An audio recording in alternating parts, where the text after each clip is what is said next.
नमस्कार मित्रांनो, आज मी तुम्हाला गुरुभक्त अरुणीची गोष्ट सांगणार आहे।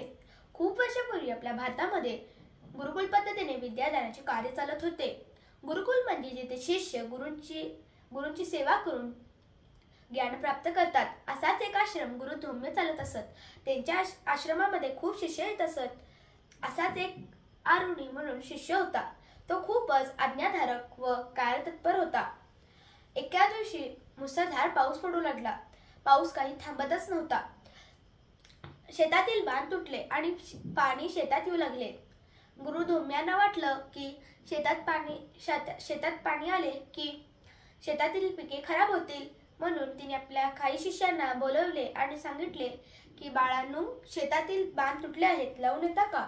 खरं शिष्यांनी म्हणले की गुरुजी, पाऊस येतो आहे, पावसात भिजलो तर आम्ही आजारी पडेल, असं म्हणून जाण्याचे टाळले। मग गुरु धोम्यांनी आपल्या अरुणीला बोलवले आणि सांगितले, बाळ अरुणी, शेतातील बांध तुटले आहेत, लावून येतोस का? असं म्हणले। मग अरुणी लगेच गेला शेताकडे आणि बांध तुटलेल्या ठिकाणी दगड व माती लावून बांध लावण्याचा प्रयत्न केला। खरं बांध काही टिकतच नव्हते। मग त्याला एक युक्ती सुचली। तो बांध तुटलेल्या ठिकाणी स्वतः आडवा झोपला आणि पाणी यायचे थांबवले।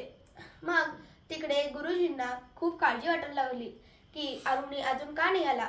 मग गुरुजी लगेच शेताकडे गेले आणि अरुणीला हाक मारू लागले, अरुणी बाळ, अरुणी बाळ, असं म्हणून हाक मारू लागले। तिथे पाण्यात झोपलेला अरुणी गलितगात झालेला होता। तो हळू आवाजात म्हणाला, गुरुजी, मी इथे आहे।